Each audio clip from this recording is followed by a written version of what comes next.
Bonjour à tous, j'espère que vous allez bien. Moi c'est Red et vous êtes sur la chaîne LGL. Dans la main. Alors si tes valeurs sont le partage, l'entraide, l'altruisme, n'hésite pas à rejoindre la chaîne Twitch et le Discord afin de donner et de recevoir. Petite présentation, tout d'abord, nous c'est la chaîne LGL. On est une association à but non lucratif. On est à une chaîne Twitch et un Discord communautaire basé sur l'entraide et le partage. Aujourd'hui, première vidéo sur une série qu'on va faire, ce qu'on appellera le label GL. Et le sujet d'aujourd'hui sera l'audio ducking. Alors pour ceux qui ne savent pas le terme que veut dire audio ducking, c'est tout simplement avoir sur votre OBS, sur votre OBS ou Streamlabs, ça fonctionne sur les deux. Vous avez vos sources généralement jeux, micro, chat comme Discord, etc. et votre source musique. Et le souci, c'est que c'est toujours le petit problème de régler le volume plus fort, moins fort entre la musique, la voix, etc.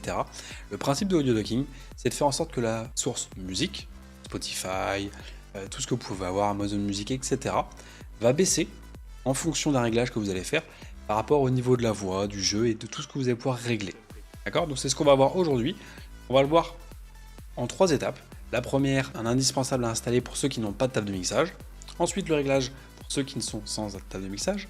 Et ensuite, le réglage pour ceux qui sont avec table de mixage. Donc en 3 étapes, les amis. Allez, c'est parti. Alors, première étape, on va se retrouver sur le site vbaudio.com. Donc bien sûr, tous les liens seront dans la description.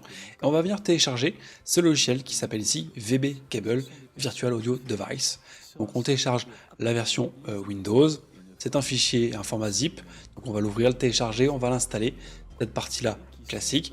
Une fois que c'est fait, on va redémarrer le PC, et on se retrouve du coup pour la suite dans les réglages audio. Voilà, une fois que c'est fait, que vous avez installé VB Audio Cable, que vous avez redémarré le PC, on va se retrouver sur Windows, directement en bas, on va cliquer droit sur le petit bouton audio, ouvrir les paramètres de son. Une fois qu'on est ici, on vérifie bien, attention, c'est un petit détail important, que votre périphérique audio est toujours le bon, c'est-à-dire dans votre périphérique de sortie et d'entrée, il faut toujours que ce soit celui que vous aviez d'origine. On ne va pas toucher au VB cable, normalement il devrait s'afficher quelque part par là. Ok, donc on va tout simplement le retirer. Une fois que cette petite vérification est faite, on descend tout en bas dans Préférences de volume des applications et des appareils. On va là, on va lancer sa source en musique, donc c'est-à-dire soit Spotify, soit Deezer, soit Amazon Music. Donc là, mon exemple, je vais lancer Spotify. Une fois que c'est fait, on lance une musique sur Spotify, c'est important. C'est-à-dire que là, je suis là, j'ai allumé mon Spotify, je lance une musique sur Spotify. Et une fois que c'est fait, on descend dans les sources, dans les applications, et vous allez voir apparaître Spotify Music, ou Deezer, ou Amazon Music. Sur la première case, sur le premier panneau déroulant, on va venir sélectionner le fameux VB Cable. Donc on le sélectionne, et pour l'étape là, c'est bon. Maintenant on se retrouve sur OBS, et pour aujourd'hui j'ai créé une scène spécifique où j'ai mis du coup mon écran qui capte mon OBS, ma caméra pour que vous voyez quand même parler, ainsi que mon micro et mes sources audio habituelles à moi. Donc ça ici. On va aller du coup créer cette source Spotify qui sera une source indépendante dans OBS.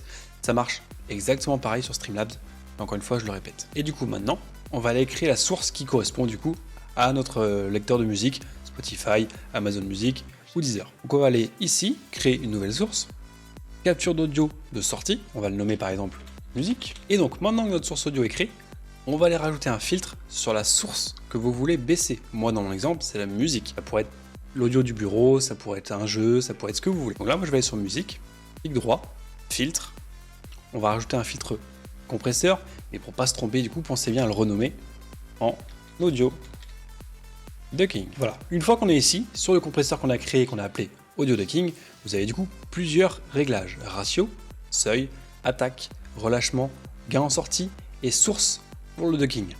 Donc le ratio, on va en parler après, c'est la partie où il va falloir prendre plus le temps de régler, la partie la plus compliquée. Le seuil c'est assez simple. Ici vous avez votre barre de son qui va être votre micro, la source que vous voulez en fait ajuster automatiquement.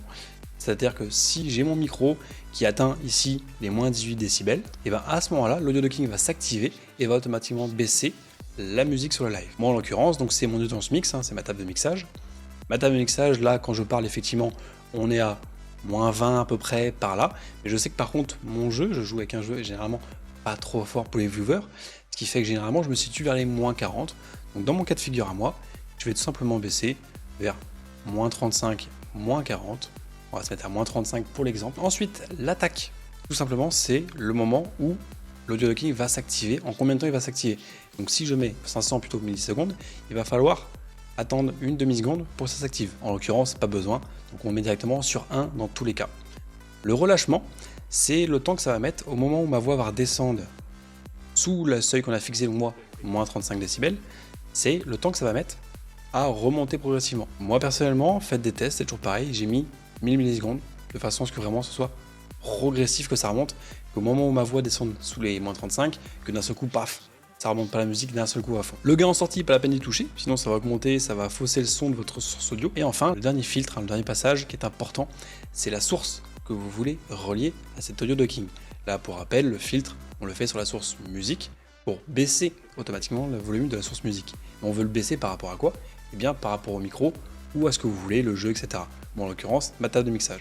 Je veux que tous les sons dépassant les moins 35 décibels sur ma table de mixage, à ce moment-là, automatiquement, la musique baisse. Donc, on va aller sélectionner dans les sources votre source que vous voulez. Donc, moi, en l'occurrence, ma source audience mix. Donc, il nous reste un dernier réglage à faire et le plus important pour moi, avec bien sûr la bonne sélection de la source, qui est le ratio. Le ratio, c'est tout simplement à quel volume, à quel pourcentage va baisser votre source musique par rapport à la source sélectionnée, donc moi, la table de mixage, vous, votre micro ou autre. Là, si on reste sur 10 pour 1, ça veut dire que quand mon seuil va dépasser les moins 35 décibels juste en dessous, ma musique va baisser de 10 fois, en gros, par rapport au volume de mon audience mix. Donc c'est pas ce qu'on va rechercher, ça va être beaucoup trop violent, beaucoup trop fort, donc on va aller baisser légèrement. Moi personnellement, je me suis mis à 7. C'est quelque chose qu'il va falloir tester. Donc pour faire des tests, c'est assez simple. Vous prenez OBS, Streamlabs, vous lancez un enregistrement, vous faites votre son habituel, vous mettez un jeu en fond, vous mettez votre voix, vous parlez, etc. Vous mettez du coup votre musique et vous allez jouer avec le ratio petit à petit en pensant bien sur l'enregistrement à dire test à 7 pour 1, petit test, voilà, on continue, on parle, etc., etc. Vous le faites plusieurs fois de suite de façon à voir quel ratio serait le mieux pour vous et qu'est-ce que vous en pensez et vous en tant que à la place de vos viewers, qu'est-ce que vous voulez comme volume audio. Et donc voilà, votre audio docking est fait, ce qui fait que maintenant, automatiquement, en live, quand vous allez parler, quand le jeu va monter plus fort que la musique, automatiquement la musique va redescendre toute seule, automatiquement. Et voilà, maintenant on attaque la même chose, d'accord? Toujours l'audio docking, cette fois-ci avec la petite spécificité qu'ont les tables de mixage. Donc pour les tables de mixage, moi personnellement je suis avec une Avermedia Live Streamer. Ça marche également pareil sur la GoXLR, je vous montrerai un schéma juste après. Mais en tous les cas, on va déjà reprendre la base, c'est-à-dire que pour envoyer du coup le son dans un des faders de votre table de mixage, il faut passer par ici, encore une fois en bas à droite dans Windows, paramètres son, préférences des volumes des applications, et du coup, votre source musique, Spotify, Amazon Music, etc. Cette fois-ci, on enlève le VB cable et on le met sur votre source qui sort. Donc moi en l'occurrence, sur mon Avermedia, c'est la source Line Out. Donc je mets mon Spotify sur Line Out, ce qui fait que désormais, si je remets de la musique sur Spotify, on le voit ici, le line-in bouge, donc j'ai bien du son qui sort dans le casque. En l'occurrence, sur Avermedia, le réglage est assez spécifique sur cette table de mixage. Vous avez un mode streamer, donc pour la personne qui écoute, pour le créateur, et vous avez un mode audience mix, qu'on parlait tout à l'heure sur OBS, qui va donc être le mode qui est pour les viewers, qui va sortir sur la table de mixage qui est sur OBS. Donc comme vous allez le voir, c'est là où il y a la petite manipulation à faire. C'est qu'il va falloir du coup, sur votre table de mixage, sur l'Avermedia c'est simple, je vais sur Audience Mix, je coupe avec le petit bouton mon line-in, vous voyez, il y a le petit logo comme quoi le son est coupé, ce qui fait que je sais que l'audience, ce qui est sur OBS, ne va pas entendre la musique, il va passer via cette entrée. Et de mon côté à moi, côté créateur, j'ai ma musique que je peux gérer avec le volume que je veux, en live, etc.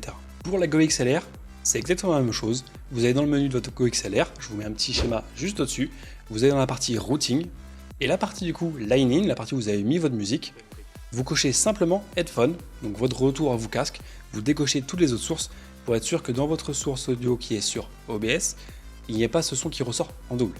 Donc désormais, tous les réglages sur la table de mixage sont faits. Maintenant on repasse sur OBS. On est toujours sur ma petite scène de test, et on va aller faire exactement la même chose qu'on a fait tout à l'heure, c'est-à-dire qu'on va aller chercher capture audio sortie, on va créer une nouvelle source qui va s'appeler musique par exemple, je fais OK, et une fois que je suis là, la petite différence c'est que le périphérique qu'il va falloir sélectionner, cette fois-ci ce n'est plus le VB cable, mais c'est votre périphérique dans lequel sort votre son de votre table de mixage, donc en l'occurrence line out chez moi. Donc je sélectionne line out, je valide, une fois que c'est là, et désormais on va faire exactement la même méthode que dans la première partie de la vidéo. Et voilà, c'est tout pour moi, vous avez réussi à créer votre audio docking. Sur ce, si la vidéo vous a été utile, si ça vous a plu, n'hésitez pas à lâcher un petit like, à vous abonner, et si vous avez des questions, n'hésitez pas dans l'espace commentaire à mettre vos questions, j'y répondrai au plus vite. Et pour finir, la chaîne LGL, c'est aussi et surtout une chaîne Twitch avec 11 streamers bénévoles, donc n'hésitez pas à venir nous voir, le lien est bien sûr dans la description. Sur ce, je vous dis à très bientôt, bon stream, ciao tout le monde.